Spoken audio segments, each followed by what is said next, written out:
ជំរាបសួរពុកម៉ែបងប្អូនទាំងអស់គ្នាស្វាគមន៍មកកាន់ Channel ត្រាម៉ានីថ្ងៃនេះផងដែរ Channel ត្រាម៉ានីនឹងនាំយកសាច់រឿងសម្លេងហៅដែលជាភាគ2ភាគបន្តយកមកចែកជូនពុកម៉ែបងប្អូនទាំងអស់គ្នាសម្រាប់ជាទីកំសាន្តតោះកុំឲ្យខាតពេលយូរទៅជាមួយនឹងខ្ញុំបាទទាំងអស់គ្នាព្រឹកមួយអើយរួចហើយនីរ៉ាស្ងាត់វែងដោយអស់កម្លាំងព្រោះនាងអង្គុយរៀនពេញមួយថ្ងៃនិងបន្ថែមម៉ោងសម្រាប់ខ្លួនឯងទៀតផងដែលជាហេតុធ្វើឲ្យនាងមិនសូវនឹងមានកម្លាំងក្រោយពីបងហើយកិច្ចការរួចនីរ៉ាក្រឡេកទៅមើលនាឡិកាដែលព្យួរជាប់ជញ្ជាំងចង្អុលត្រឹមម៉ោង 11:30 នាទីនាងសន្សឹមទៅយកខោអាវផ្លាស់ដើម្បីងូតទឹកដែលជាទម្លាប់រលងរបស់នាងកំពុងតែងូតក៏ឮសំឡេងតុកអ្នកណាគេស្ងាត់ឈឹងគ្មានអ្នកតបតល់តែសោះប៉ុន្តែសំឡេងគោះទ្វារនៅតែបន្តឮនីឡាក៏សួរវ៉ូឡាមែនសំឡេងចឹងអីបងមិនចូលចិត្តទេណានីរ៉ាមិនអស់ចិត្តក៏និយាយទៅម្ចាស់សំឡេងតែលើកនេះហាក់ដូចជាស្ងាត់ទាំងសំឡេងគោះទ្វារផងដែរនាងលេបទឹកមាត់បន្តិចក៏សន្សឹមយកដៃបើកទ្វារតិចវ៉ាធ្វើឲ្យនាងបើកភ្នែកសម្លឹងមើលចំពីមុខរួចក៏ងាកឆ្វេងងាកស្ដាំតែចម្លើយគឺទទេស្អាតហើយចាំម៉ែខ្ញុំទៀតហើយដោយសារការហួសចិត្តនឹងខ្លួនឯងខ្ញុំឈានជើងដើរទៅមុខបន្តិចប៉ុន្តែមិនបានប៉ុន្មានផងស្រាប់តែខ្ញុំស្រែកអស់មួយទំហឹងខណៈវីឡាមិនដឹងចេញពីកន្លែងណារត់មកឈរនៅនឹងមុខឯងលេងអីឈួតអីហ្នឹងបើបងមានជំងឺបេះដូងប្រហែលគាំងនៅទីនេះមិនខានណាគ្រាន់តែធ្វើលេងទេព្រោះមួយរយៈនេះដូចជាឃើញបងប្រឹងរៀនដល់ហើយទៅធ្វើស៊ីអារម្មណ៍ខ្លះដើម្បីកុំឲ្យបងនីរ៉ាឯងស្មុគស្មាញពេកថាហើយនាងក៏សើចធ្វើប្រងើយខ្ញុំនេះលុះប្រឡឹងហោះទៅស៊ីប្រលិតបាត់ទៅហើយសំណាងហើយដែលប៉ាម៉ាក់មកនៅផ្ទះកុំអីវីឡាច្បាស់ជាត្រូវមាត់ពួកគាត់មិនខាន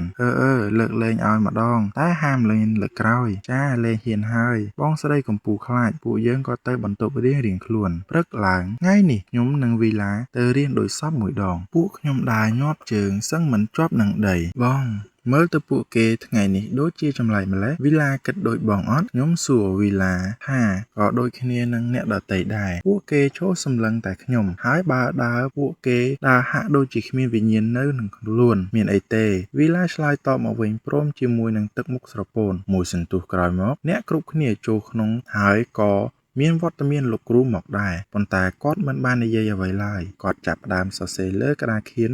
រួចឲ្យពួកយើងចម្លងចូលក្នុងសៀវភៅដៃវីឡាពាក្យនោះគេអានថាម៉េចប៉ុន្តែគ្មានអ្នកណាតបឡើយនីរ៉ាដោយរវល់អោនងើបសរសេរចុះសរសេរឡើងខ្លាចមិនតាន់មិនដឹងលោកគ្រូគាត់កើតស្អីស្រួលមិនស្រួលគាត់លុបចោលអស់បើមិនប្រឹងសរសេរឲ្យរួចខ្ញុំហៅវីឡាទាំងដែលកំពុងសរសេរដូចម៉ាស៊ីនតែនាងហាក់មិនចង់តបវីឡា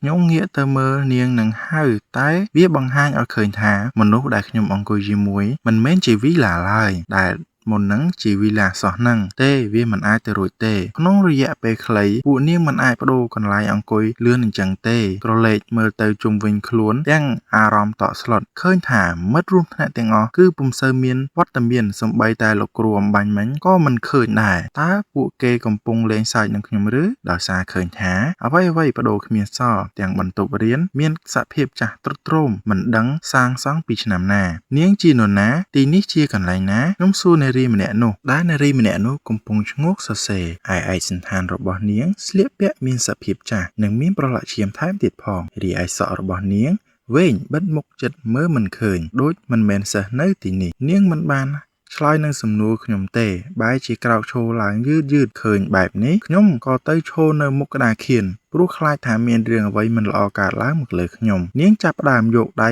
មកប៉ះក្បាលនាងបង្ហាញឲ្យឃើញថានាងកំពុងចាប់យកក្បាលរបស់នាងចេញពីខ្លួនសន្សឹម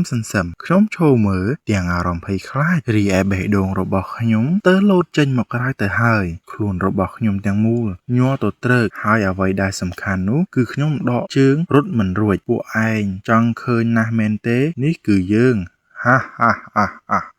ហើយនាងក៏បោះក្បាលមកក្បែរជើងខ្ញុំធ្វើឲ្យខ្ញុំឃើញក្បាលនោះរលេះរលួយដង្កូវចេញពីមុខរកតែមើលផ្ទៃមុខសឹងមិនស្គាល់ភើបសំលេងស្ទុះឡើងរបស់ខ្ញុំដែលភ្ញាក់ពីយល់សប្តិដ៏ចម្លែកមួយនេះខ្ញុំដកដង្ហើម សឹងមិនដល់គ្នាហើយក៏ទាញទូរស័ព្ទមកមើលម៉ោងឃើញថាម៉ោង